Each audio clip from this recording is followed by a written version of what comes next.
In celebration of PCOS Awareness Month, Martha McKittrick, a registered dietitian and certified diabetes educator, shares her expertise on PCOS and how nutrition plays a role. Martha has had a special interest in PCOS since 2000 and can be considered one of the pioneers in the field.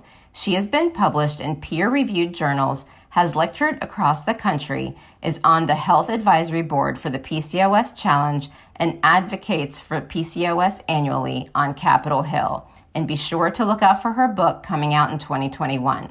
You will see that Martha is passionate about helping women take charge of their PCOS with a healthy diet and lifestyle and does not believe in a one-size-fits-all plan.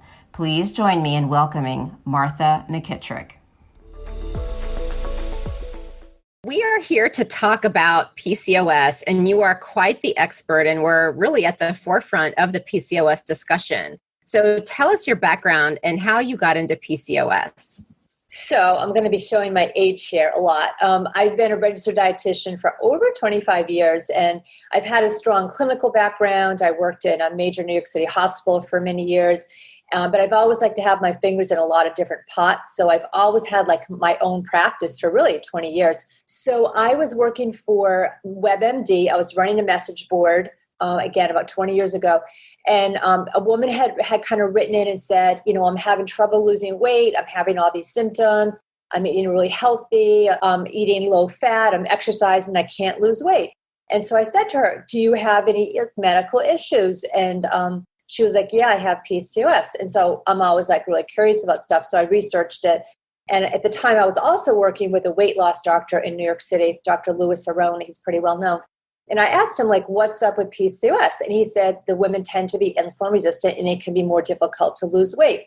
So at that point we were in the fat-free era, and everything's like fat-free. So I said to this woman, I'm like, let's try, a little more protein, a little more fat and cut down on the carbs. And she was actually able to lose weight and her symptoms got better for the first time in years. And then she introduced me to her physician. He was a doctor at Mount Sinai, Dr. Futterwhite. And I kind of hooked up with him and I got really interested in this whole kind of condition. And I started lecturing for the PCOS Association, kind of like across the United States with a lot of doctors. And I just found it like a really interesting condition that just not much was known about. So that's kind of how I got into it. And ever since then, I've been specializing in it. So when you started out, if I'm not mistaken, PCOS was viewed in somewhat of a different way. And some of the things that I believe you were starting to talk about, like the insulin resistance and whatnot, more publicly, seemed to be a bit controversial. And I think you were trying to publish some papers and had some difficulty about it. So tell us about that. Yeah. At that point, it was really believed to be a reproductive condition versus a metabolic condition. And because I was so interested in it, I wanted to publish a paper on PCOS with insulin resistance and nutrition. And I wrote it all up and I tried to approach a nutrition journal. I won't say the name. And, I wrote the article and they denied it because they said PCOS is a reproductive condition. It's not a condition of insulin resistance. And they photocopied like an article from like a medical journal from like 1950 or something that said Stein-Leventhal condition is what it used to be called. It's a reproductive condition. And they said it has nothing to do with insulin resistance. So I showed this doctor who I was working with, Dr. Walter Futterwhite, and he was very published in the PCOS world.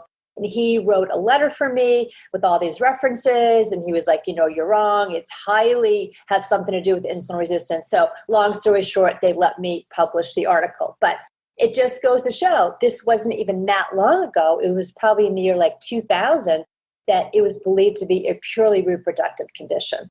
Interesting. And What about today? So I guess maybe we start with what is PCOS? Because from what I've seen, even the criteria differ. There's a few different ones.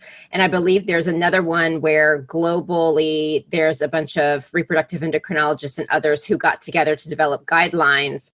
But what's interesting is whenever I've been to recent conferences, even those guidelines aren't referenced. So there seems to be a series of guidelines. So maybe you can help educate the audience on what it is and maybe some of the disagreements clinicians may have so that if they're trying to get diagnosed and treated, they better understand that challenge. Yeah, that's part of the whole thing. I mean, first of all, I think just the name is super confusing.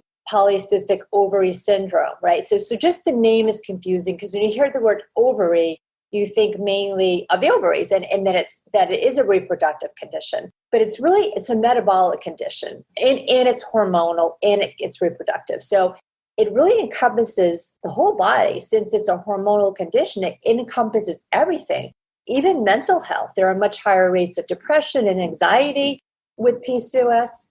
Because think about it, hormones affect like every system in the body, risk of heart disease, risk of diabetes.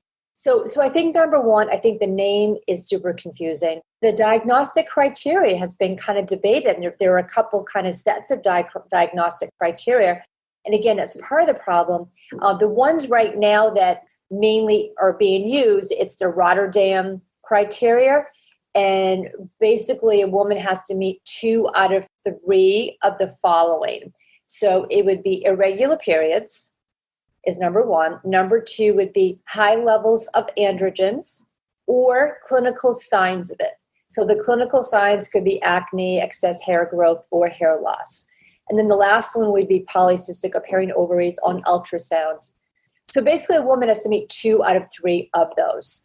And if she does, she could meet the criteria for PCOS. Now, there are some other organizations which think it should be 3 out of 3, not 2 out of 3. So I mean, that's like partly where the confusion comes from. But I think the majority of health professionals at this point are using the Rotterdam criteria.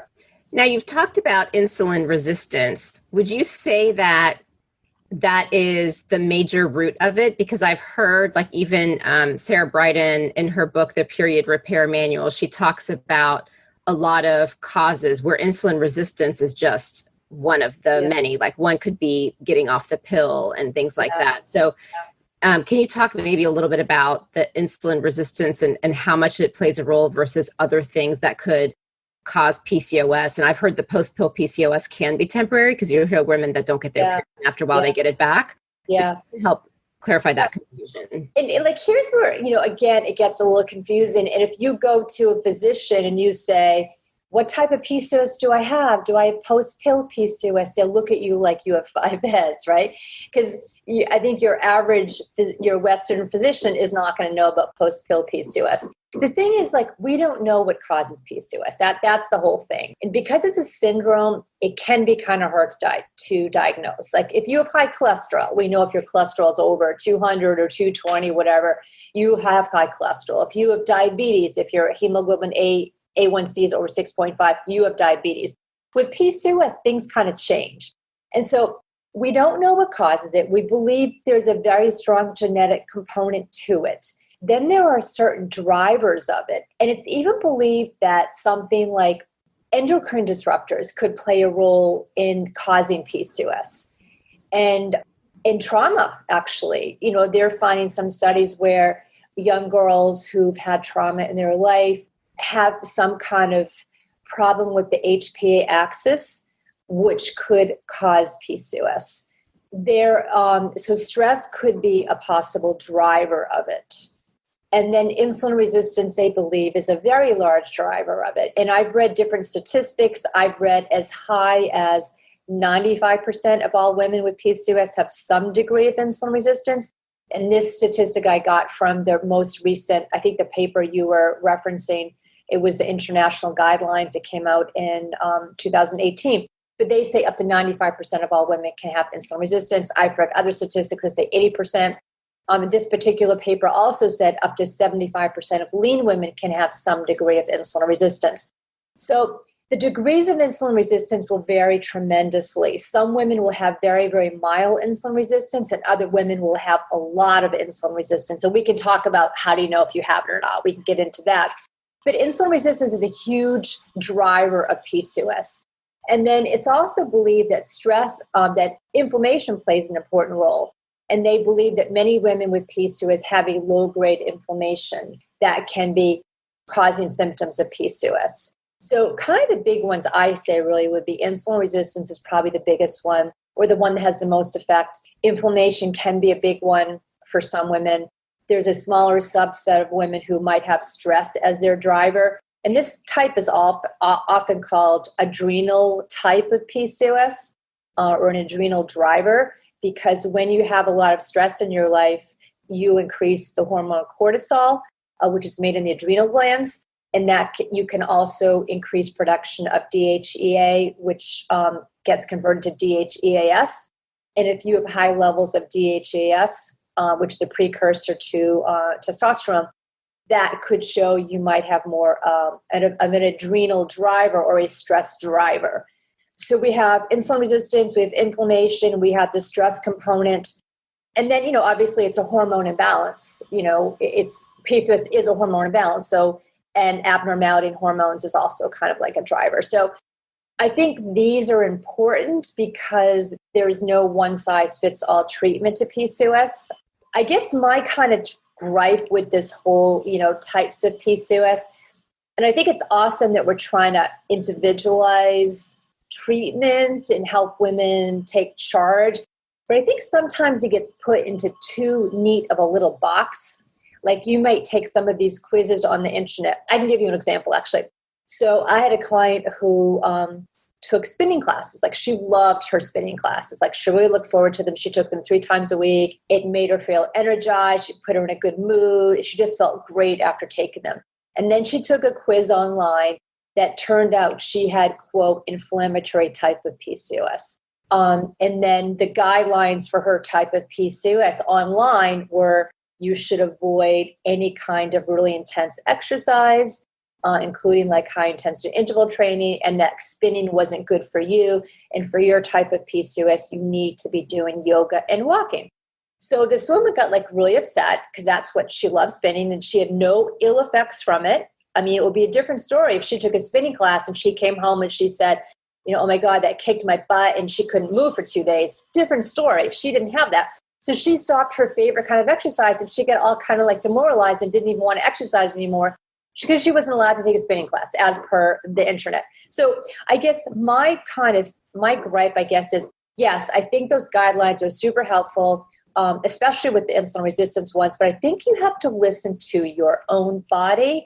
That's like my biggest message to women with PCOS is stop kind of falling prey to every single thing you read on the internet and listen to your body. And I could get into the whole gluten and dairy thing and talk for hours on that subject, but that's a whole other thing because you read online, oh, if you have PCOS, you can't have gluten and dairy. And these poor women, they kind of stop having their plain Greek yogurt and they stop having their Ezekiel bread because they're not supposed to do that. And they get upset. They feel deprived, and that's not a good thing. But some women might feel better cutting that stuff out. So here's where you got to listen to your body. Let's talk about the path of how someone gets to a registered dietitian and the role you play. So we women may not necessarily see our primary care doctor every year plus the OBGYN. As I've gotten older, I do see both, but when I was younger, I certainly did not. Not everyone remembers to see their OBGYN, but typically I would assume that's your first place of diagnosis, where I've heard there's a lot of difficulties even there in getting diagnosed. So can you tell us what you tend to see and what advice you would give to women who are starting on this path of just trying to figure out what's going on with them and some of the challenges they should be prepared with? Because the other thing too is, because on our website, we have a page on endometriosis, another on PCOS, another on thyroid conditions. And it's, just really helping women understand the high level pieces, and a lot of the symptoms even overlap. So we can't even say, if you have this, you definitely have this diagnosis. So just knowing like women are having these things happening and they're trying to go to their clinician, and unfortunately I hear more often than not, they're dismissed or thrown on birth control without looking at all the things that can happen. So tell us about that beginning of the journey and what they can do. Yeah, I mean, it actually takes the average woman a couple of years to get diagnosed with PCOS, and 50% of women who have PCOS are undiagnosed. So those are just a couple of statistics. I think the biggest thing you can do is be really proactive and do your research. And there's an organization, I'm on the health advisory board. It's called the PCOS Challenge, and they have some great information out there. They're really advocates for PCOS. And if you go to their website, they have like a whole list of, questions and, diagnostic criteria and symptoms and that. So I think it's get a notebook, get a file, start writing stuff down, start doing research. I think if you go into your doctor's appointment armed with some research and armed with good questions and, writing down your symptoms and get reputable sites to get information from, I think they'll be more likely to work with you. And you also cannot be on the birth control pill to get tested for PCOS. And this, unfortunately, I see sometimes is a woman might be on the pill and she'll go in and she'll get her blood work done or she'll get a sonogram done and the doctor will say, oh, your hormones are normal, you have no cysts on your ovaries. Well, she's on the pill. She's not going to have abnormal hormones probably to be diagnosed for PCOS. So make sure when you're getting checked for PCOS that you are not on the birth control pill. That and just make sure you're having all the tests done, that you're having the sonogram, the ultrasound done of your ovaries, because you need, in order to be diagnosed, you need to have blood work done. You need to have the ultrasound done of your ovaries. And then your doctor needs to talk about your symptoms with you. I mean, if you have hirsutism, which is hair growth, you're probably getting it lasered or having electrolysis, and your doctor might look at you and not see anything and not think it's an issue, but you've got to tell the doctor, hey, these are all my symptoms. So I think going into the doctor's office, you need to be very organized because the doctor might only have 10 minutes for you, right? The way some of these doctors have to see patients. And you've got to just get everything down. So you don't want to walk in and feel flustered. I'd say be organized and just try to take charge. Tell us about the pill and how being on it does not help with diagnosis. Because I do know that, for example, you could develop PCOS-like symptoms once you get off the pill. But what does the pill do so that people understand why it would create challenges in getting diagnosed?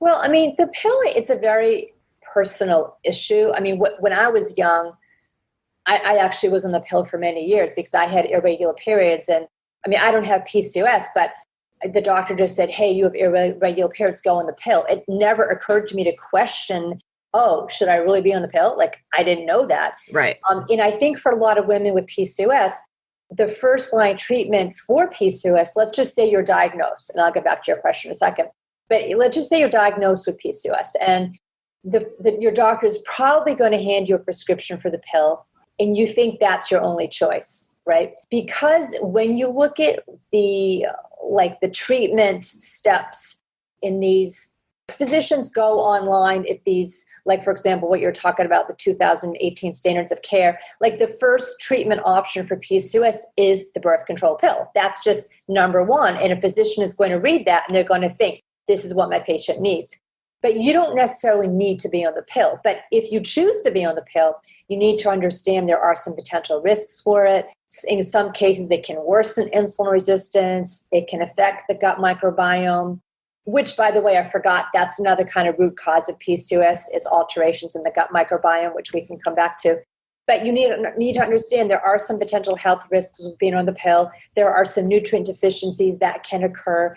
And why would you want to go on the pill? Some women have very, very, very bad, like hirsutism or very bad acne that it can be difficult to be controlled with diet and lifestyle. Now, some cases can be, like, for example, let's just say you have acne, by getting to the root cause of your PCOS, which maybe it's insulin resistance. So if you do everything you can from a diet and lifestyle standpoint, maybe do a trial of cutting out dairy because dairy is linked to acne and PCOS. There are studies behind that, so I'm on board with that.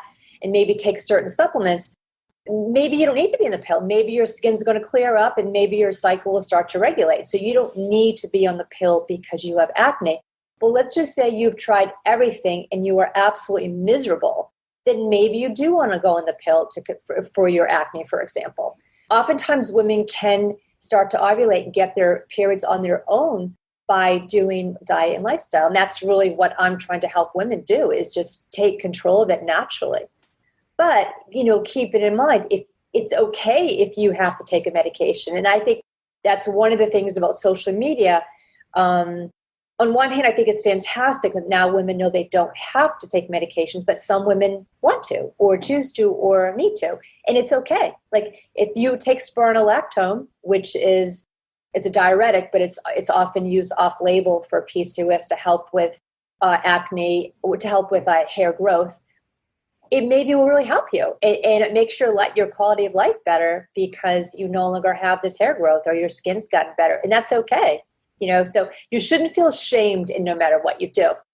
But to get back to your first question, when you're on the pill, it will change your hormones. It does help to lower androgens. So that would affect your blood work. So if you're on the pill, chances are you might have a lower testosterone level. Maybe some of your symptoms will get better. Sometimes acne improves.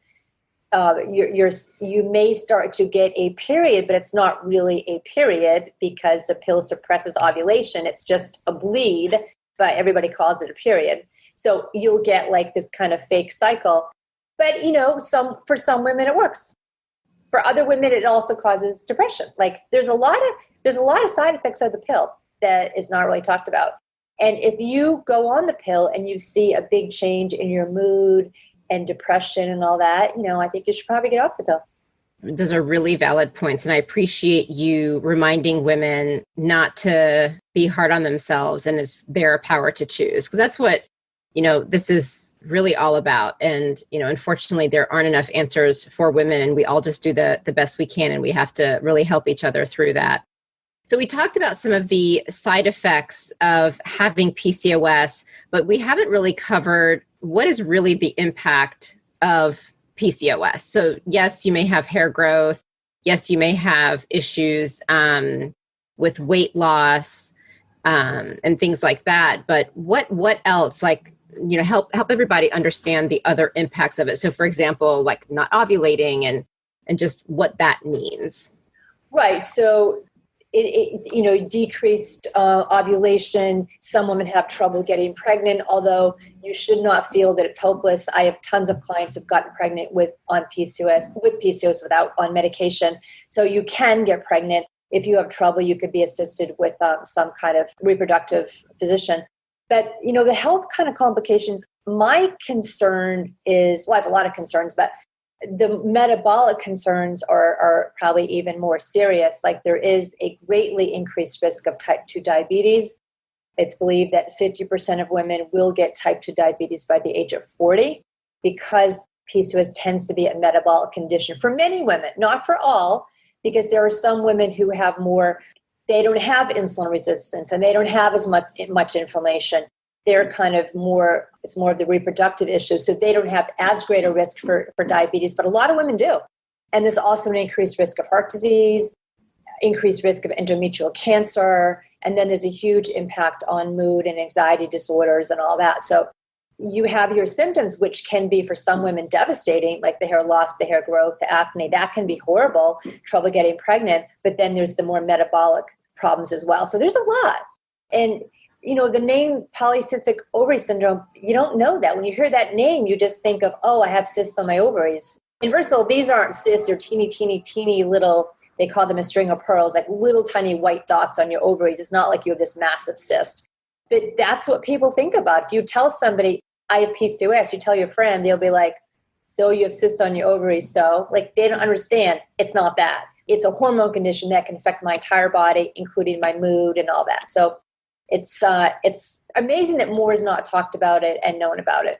We talked, you're a registered dietitian. So let's talk about diet. And I'm sure you're involved in so many different aspects, but I know nutrition is such a key. And I know nutrition impacts mood and things like that. So a person is diagnosed, and when do they come to you? And what is the role someone like you can play in their life? And how do you help? Well, usually women self-refer themselves because a lot of doctors don't refer them. But we have to say that. I mean, we have to know these things, right? I contacted I thought she was a great endocrinologist in New York City. And I'm like, hey, I specialize in PCOS. I'm here to see your patients. And she was like, what does nutrition have to do with PCOS? I'm like, dear. What? I'm not even going to bother explaining it. It's a hopeless situation. She was just have them lose weight. Oh, no. That is actually a common quote. Lose weight, you'll be fine. I'm glad we just said that. Because, and I'm sure a lot of your listeners can attest to this, you get diagnosed finally after years and maybe seeing 4 different physicians, you finally get diagnosed with PCOS. You're so excited. It's okay, now what can I do to help myself? Eat less exercise more and lose weight. That's what you're told. Or, if you hadn't gained weight, you probably wouldn't have this, that kind of thing. Or lose weight and then you can get pregnant. So it's all put on the weight. It's all, the woman's almost like blamed. It's your fault because of your weight, which is not true. About 30% of women who have PCOS are lean and they're not overweight. So what are they going to do? It's the weight. Yes, it is true. Having excess weight on you can worsen insulin resistance. It can worsen inflammation, but even lean women have been found to have higher inflammatory markers and they have insulin resistance. So it's not just about weight.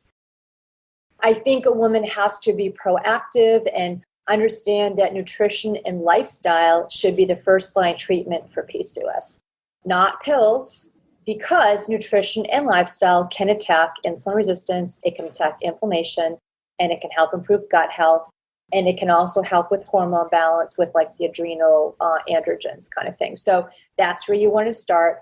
And I'm really big on nutrition and lifestyle. Yes, I am a registered dietitian, but to me, something like getting enough sleep or stress management, avoiding endocrine disruptors, these things are just as important as eating a healthy kind of diet and being active.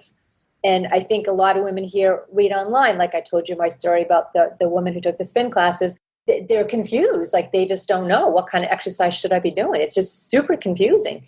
Can I do high intensity? Should I just do low intensity? Should I weight train? Will I get too bulky? What should I do? So I help them with all that. I look at the woman as an individual and I try to help her understand, her root cause or root causes of PCOS. And it could be a couple. A woman could have insulin resistance. She could have some inflammation and she could have some GI issues. She could have some gut health issues. So it could be, or she could also have stress issues. So it could be all four, really. So I think we have to not put women in like a little box, like this is what you do with this type and this type and this type. So you got to look at kind of the overall picture. And sometimes it'd be kind of tricky to figure out your root cause because, for example, with inflammation, yes, you can have your inflammatory markers checked, but chances are they're going to be normal. But that doesn't mean you don't have inflammation in your body. There are a lot of other signs of inflammation. It could be a lot of fatigue. It could be feeling achy. There's a lot that could indicate you have inflammation. So the same thing with insulin resistance. Like you could get your fasting insulin levels checked and it's totally normal. But that does not mean you don't have insulin resistance. There are other ways to judge. The best test would be a 2-hour glucose tolerance test with insulin levels, but a lot of doctors don't do that. I often just judge by kind of signs and symptoms. Like, do you have a lot of trouble losing weight? Do you have excess fat stored around the abdominal area? Do you have skin tags? Do you have dark patches of skin? I might do a waist to hip ratio, and if it's greater than 0.8, that's a sign of insulin resistance. If you have prediabetes, it's highly suggestive of insulin resistance. So there's a lot of other ways. Do you always crave carbohydrates? There are a lot of other signs to assess for insulin resistance. So what I would highly recommend is if somebody gets diagnosed with PCOS to do some research on social media. There's some great dietitians to follow. You want to find a dietitian who specializes in PCOS because not all dietitians know about it or that knowledgeable about it or supplements and all that. So you want to find a specialist, and you want to be careful if somebody's saying to you, all women need to avoid this or all women need to do this who have PCOS, like run, because there's a no one size fits all approach for PCOS. There's the root cause difference. There's lifestyle, there's activity level, there's genetics, there's gut microbiome, there's so many things, there's food sensitivities. So there's never a one size fits all approach. So, do some research, find somebody who specializes in it, and you need a plan tailored to you. You need to sit down with your coach, with your nutritionist. You need to talk about, your concerns. You need to talk about your problem areas, what your food cravings, your sleep, your exercise. You need to have a discussion for like an hour and just really talk about what's going on. And then you need to work with the dietitian to get a plan for you. And the plan should really encompass everything. It should encompass, I always talk about sleep with my clients. Sleep is like so important for PCOS. And you need to talk about stress, and you need to figure out what kind of exercise is best for you. Like, I'm a huge fan of yoga. They've done a lot of studies on yoga with PCOS. Like, that's awesome. But don't be afraid to weight train. Like, a lot of women don't weight train. So you need a plan tailored for you. And then you need to go through your lifestyle. Like, some of my clients, especially in New York, like, hate to cook. They just don't want to cook, right? So then you need somebody who's going to help you. If you don't cook, what else can you do? How can you meal plan, or how can you get healthy foods in? You don't want to be put on a plan that's not realistic. If you hate to cook and you're given a million recipes, it might work for a week, but it's not going to work anymore. How are you going to handle your carbohydrate cravings? What can you do about it? Like, a lot of these problems can be solved, but you need to work with somebody to get some help. So because I've seen a lot of people talking about certain diets, like the keto diet and the 8-hour eating window and things like that. So what I'm hearing you say is scrap all that. It's really don't follow, I did keto, therefore this is going to work for me. Like, what would you say to the women who are talking about these boxes? I think you have to start with the basics, right? And we can, with clients, like, I'm not a keto fan, but I'm open to it. I'm not a huge fan of strict intermittent fasting, but I'll talk about it. But you got to start with the basics. Like, what you don't want to do for PCOS is jump on keto, because there are much higher rates of eating disorders, disordered eating and all that. A lot of that because you put yourself on these restrictive plans. So what you don't want to do is get diagnosed with PCOS. Your doctor says you got to go keto. So you jump on a keto plan that's not realistic, and it has you eating all kinds of processed meat, not enough plant foods, and it's not a super healthy diet to start with. And you can't sustain it. Most women cannot sustain keto. I mean, I don't know if it's that healthy. I could help you make it healthy, but the lifestyle, just the way of eating, like, you can't even have an apple, right? So for most women, it doesn't work. If you love it and it clicks with you, like, oh my God, this is the best thing ever. My cravings have gone away. I feel so fantastic. Then you want to work with a nutritionist to make sure your keto diet is as healthy as possible, because regular keto is not so healthy. But I tell people to start with the basics, start with a very anti-inflammatory diet, a diet that is, I kind of like to use the word, the PCOS plate kind of visualization when planning meals. You want to make like half your plate vegetables, a quarter protein, and a quarter high fiber, healthy carbohydrate, and then throw some fat in there like olive oil or avocado. That's kind of how you want your balance to kind of be, like that. And then take it from there. So do that. But then you could like fine tune it. Maybe you want to do a little like time restricted eating where you eat within like a 10-hour window or something like that. But that to me is like down the line. Like, I start people with the basics. Let's get rid of all the sugary stuff. Let's get rid of the white carbs. Let's get rid of as many processed foods as we can. Let's get in more vegetables. Let's make sure we have protein in every meal. Let's make sure you're getting in a lot of fiber, because fiber to me is so important for PCOS. So let's start there. And then we could tweak things. Then we can talk about, well, what should your exact portion size be of carbohydrates? We can fine tune. If you have insulin resistance, some women might do better having a little bit lower amounts of carbohydrates, but that we have to fine tune. But I think start with the basics. Don't start with something restrictive, because if you do, I can guarantee you won't be able to stick to it. So then after a couple of weeks, you fall off the plan, you get upset with yourself, you beat yourself up. I have no discipline. I can't do it. And then you get caught up in this cycle. Then you're looking for the next quick fix. You can't do it. You beat yourself up. And at that point, you just can't, you feel hopeless. That makes a lot of sense. I mean, I even think of the different things I've tried, and it is true when you're restrictive, after a while, like, you get on a high, right? Because it feels so good. And then after a while, it just becomes really, really hard. So I appreciate you sharing that there's always options, because I think that's important for people to know. One thing I just didn't want to forget to ask is, why is it that blood work doesn't always show insulin resistance or inflammation? Because with PCOS, there tends to be a low-grade inflammation that kind of sneaks under like the lab ranges. Like, for example, C-reactive protein is a common inflammatory marker that's drawn. And yours might be high, but chances are it might also be low. But it doesn't catch the very low-grade inflammation that goes on with PCOS. And with insulin, your insulin levels like vary all day long. Like, I wish You know how they have a continuous glucose monitor that you can wear on your arm? Yep. And you run your phone over it and you can see what your glucose is. It's like so cool. I wore one I don't have diabetes, but I took a course and I wore one of those for a while. It was like the coolest thing ever. You could see immediately what their reaction was if you ate, a bagel or something. You see your sugar goes up to like 200 and you're like, hey, I don't want to eat that anymore. It was so cool. But I wish they had that with insulin, because then you could see, hey, I ate this bowl of cornflakes. Now my insulin went up to like 15 or something. We don't have that. And so insulin levels vary all day long. And just getting the fasting insulin, sure, it might show you have high insulin. That probably means you're pretty insulin resistant. But I have other clients whose insulin showed up as totally normal, but they have a lot of abdominal fat. They have trouble losing weight. They have tons of carbohydrate cravings.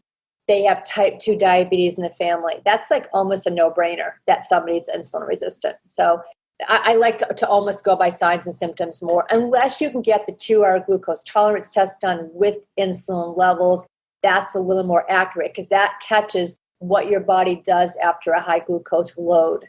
So people come to you for the nutrition piece, and I know you recommended, any sort of registered dietitian that specializes in PCOS. When coming to see you, what would you recommend? Because it sounds like they'd need to, I would assume an optimal appointment is that they can come to you with the right set of information. And I'm sure you do some sort of an intake form. So would you say a best practice is monitoring certain things before they come visit you? Or do you tend to want to have a discussion with them around the whole background of it so that they understand why, and then you work with them after? Like what is the best practice? I prefer somebody to come to me with blood work. I would prefer to see, even some of their vitamins, like their vitamin D levels, their vitamin B12 levels, other vitamin levels like zinc and magnesium aren't as accurate in the blood, but I'd like to see vitamin D, B12. I'd like to see fasting glucose. I'd like to see hemoglobin A1C, a full cholesterol profile, their thyroid profile, and then a full hormone profile. And because I like to look at, are the testosterone levels high? Even if they aren't high, but the woman is having a lot of symptoms of high testosterone, like the hair growth, the hair loss, the acne kind of thing, we can assume they have high androgens because they're having symptoms, or it's being converted to the active form, the DHT. But I like to see the DHEAS. I think that's super useful information too.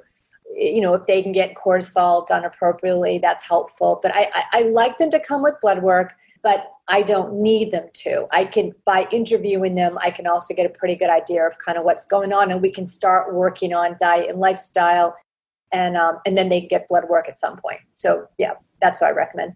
So you start with diet, and one thing I've been wondering about the diet piece is, and again, there's probably not clinical trials that say this, but I'm just curious if you have a perspective on this, is I've been learning so much about the impact of food. And, as Amy Raup had said in a previous podcast interview, food is medicine. And it really is amazing when you're eating what's right for you, the dramatic changes it can make to your body. How does the psychological aspect of PCOS play a role? Like, is it really driven by, like, for example, someone just being so depressed because maybe they're gaining weight? Is it based on, because their body's out of whack and their hormones are out of whack, it's causing that? Like, where does it come from, and how much of a role does diet play in helping these women? It's a really good question. So why do women with PCOS have higher rates of like mood disorders? The statistics are there's a five times higher rate of anxiety and a 10 times higher rate of depression. And it's estimated at least 60% of women with PCOS have one mental health concern. And it's such an important point that they have put into the screening guidelines that women need to be screened for mental health issues. So yes, it is a concern. So very good question. Like why is there an increased incidence of mood disorders? There's a lot of potential reasons. Of course, one of them is obvious, right? You're having all these symptoms, no one's listening to you, you feel like you're going crazy. That could certainly cause anxiety and depression. So that's obvious. They've done some studies where high levels of the DHEAS can lead to increased anxiety, and about 30% of women do have high DHEAS. Blood sugar dysregulation can affect mood. If your blood sugar is going up and down all over the place, you have high levels of insulin. that can bring your sugar down really fast. That can affect your mood. There's also believed to be a link between insulin resistance and anxiety and depression. Now, we need more research, but there are some studies suggesting there's a link. So there's something going on there. So those are some of the major reasons why that there's the increased risk of it. So, and I think also, like you had mentioned, for some women who they're trying to lose weight and they just feel like they're always following some restrictive, unrealistic plan, and that can make you feel really down and just have an effect on your self-esteem. And it's always restriction. Like, you rarely hear someone say, hey, eat more. If you have PCOS, eat more of this and eat more of this. It's always, don't eat this, don't eat this. Like, I just did a post today on Instagram about coffee. Like, you read online, everyone's like, don't have coffee if you have PCOS, or you can't have any alcohol. Well, you can. I mean, if you have a cup of coffee and it drives you, if you feel super anxious, then don't have it, but a little bit. So I think it's just, it's deprivation or restriction, and your doctor says you've got to do this and lose more weight, and you're trying and nothing's working. I mean, it's not a shocker there are higher incidence of mood disorders, but there are also real physiological reasons why it could be happening. Okay. I want to give a shout out to one of my colleagues who I'm like a girl fan of hers.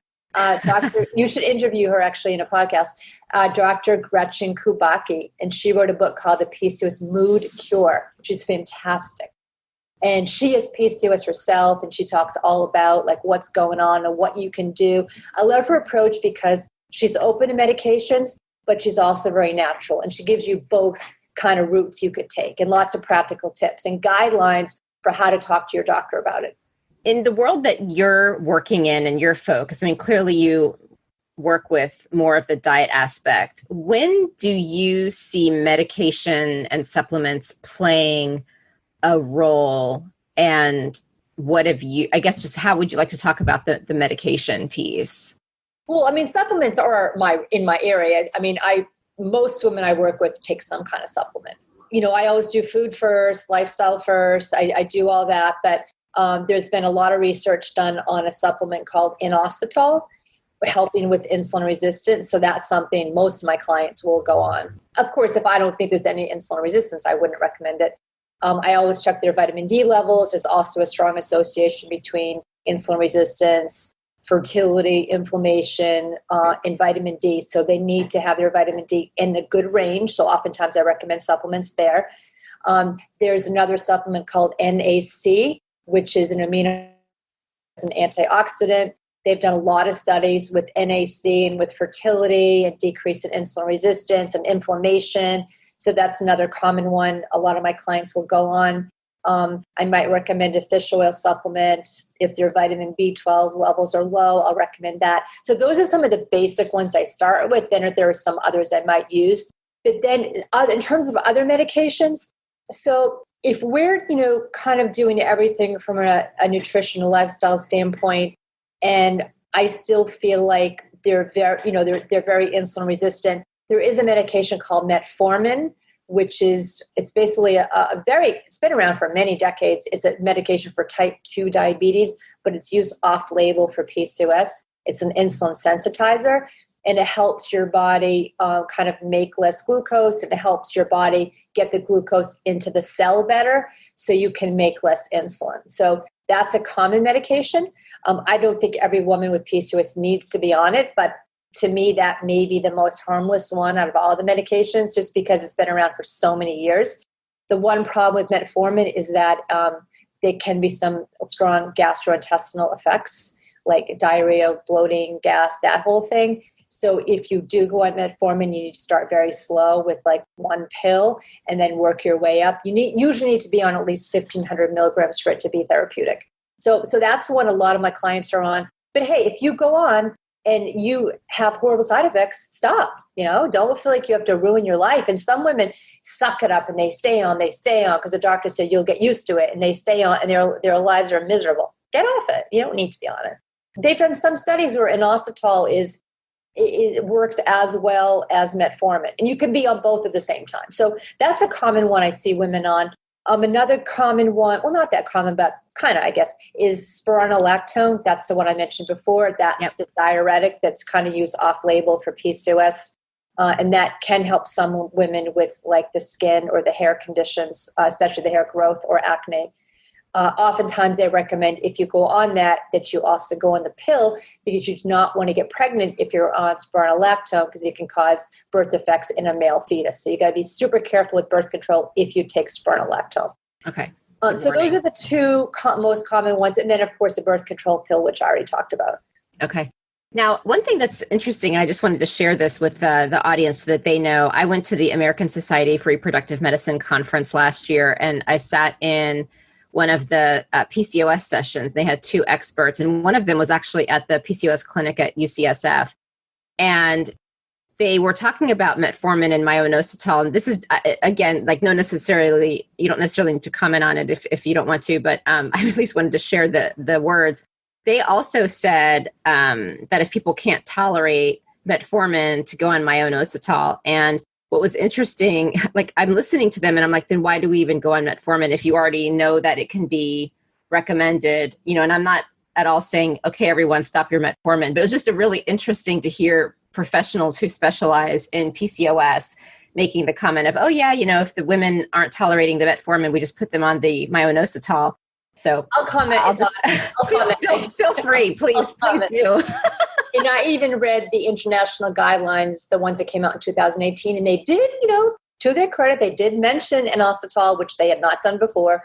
And they said kind of one study showed it worked and one study said it didn't. But there's a lot of studies. If you go into PubMed, there's a ton of studies that show that it can really help. I mean, I would immediately put them on inositol, myo-inositol, or a combination myo to D-chiro.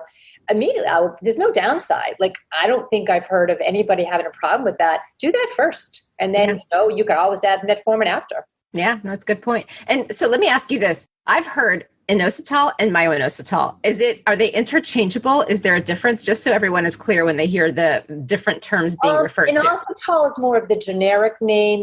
There are different kinds of inositol. The two ones that play the biggest role in PCOS would be myo-inositol, and there's another one called D-chiro-inositol. Got it. Myo-inositol is the most common one.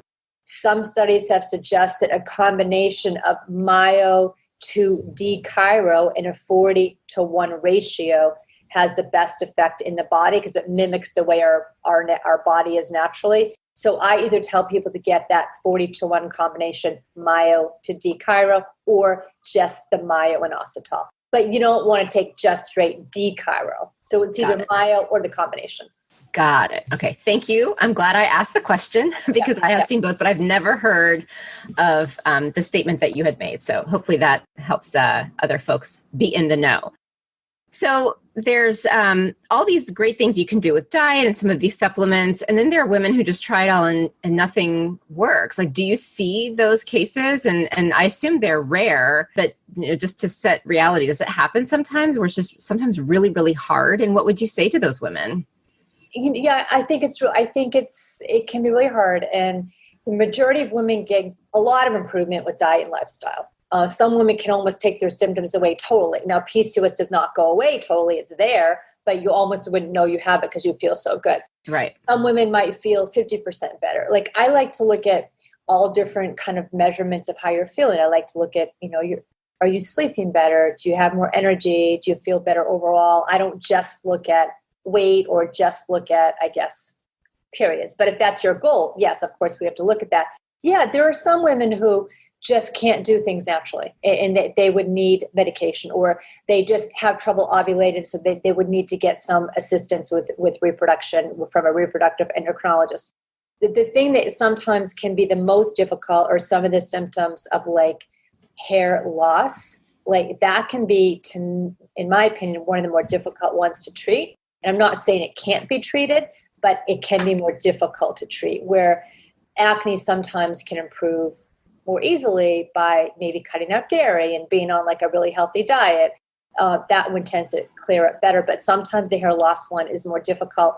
And unfortunately, there's no great techniques out there, that really help getting to the root cause of your PCOS, like if it is insulin resistance or if it is inflammation. Really working with that can help, because that can kind of help lower the androgens, and then you can hopefully lower the conversion to the really active form of the DHT, which can help there. But yeah, in some cases, medications are definitely needed.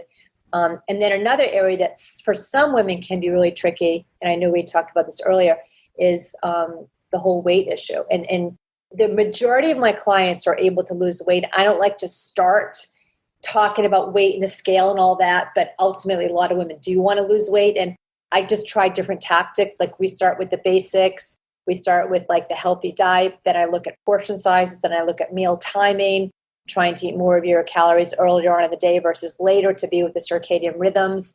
I might experiment with a lower carb diet sometimes and a little more fat. So it would involve some experimentation, and it's a process. And let's just say, and you don't have to lose weight to be healthy. You can be overweight and just eat healthy, and you can get your labs in a good range, and you can be healthy. You don't have to be in a perfect BMI. So I would encourage somebody to think about that. But if they still really want to lose weight, then you have to take the next step, Should you see a physician to talk about, weight loss medication? Again, this is not what I'm recommending. Yep. But if somebody wants to take it a step further, like that's your next step. There are some injectable medications that are kind of used off-label that may help with weight loss. There are some weight loss medications. Then as a last resort, there's, surgery. Again, I'm not recommending it, but it's out there. I hear you. And I think, to echo here, it's all about feeling good. It's all about feeling good. So at the end of the day, we want the women to feel good. We want them to have the right resource. And I think you've given so much helpful guidance. What would you leave as parting thoughts for women who are on this journey? And what is your greatest hope for the PCOS world? My greatest hope is that we continue to learn more about it. The PCOS Challenge is doing fantastic work. We go advocating. We go to Capitol Hill every March. They've gotten all these bills passed. We rang in the closing bell at the stock market last year. And this is all due to them and other advocacy organizations. So they're getting it out there, and they've declared September National PCOS Awareness Month. So we need to let more people know about it. We need to get more funding for research, for awareness. We need to teach more physicians about it. So I think a lot of this is at a higher level, just letting people know about it. And then for women themselves, we know a lot more than we did when I first got involved 20 years ago. I think it's finding a good support system, finding some helpful people online and coaches that you can follow that give you good information and support, and really try to find a doctor who will listen to you. It might take you going through a couple of different doctors, but you can probably find somebody who will work with you. Maybe find an integrative physician or a naturopath. Sometimes that can be helpful too, to take a different approach. But get a good support system. Tell your friends, people close to you, and just you can make a lot of changes in this on your own through diet and lifestyle, and just feel like you can take control of it. Awesome. And I would say, I bet the PCOS community just really appreciates that your curiosity from just over 20 years ago really led you to this space, and you've made such a difference and have such an incredible following. And I think that says a lot for not only the need, but also the great work that you do. And thank you for sharing your wisdom and just helping women understand there isn't shame involved, and we shouldn't be pressuring ourselves, but there are solutions. And at the end of the day, it's about feeling good. So thank you for providing such helpful tips for women to better understand that. Thank you. Thanks for inviting me. Absolutely. Thank you for joining me today on Fempower Health. If you'd like to continue the conversation, please follow me on social media. I am most active on Instagram, LinkedIn, as well as TikTok. You can also subscribe to the weekly newsletter if you want to stay off social media to get the latest and greatest updates. And you can find the link to that either on my website, fempower-health.com, which is a hub to all the different health topics I've covered over the past 5 years, or you can go to the show notes where there's links to all the helpful resources that are relevant to this discussion. And if you know of someone in your life who would benefit from this information, please do pass this along, because that is how we can ensure this important information reaches those who need it most. And for anything that is discussed medically, please understand that none of what we share on Fempower Health is medical advice. It is all for information purposes only, and only a conversation between you and your doctor can give you the care that you need. Thank you very much.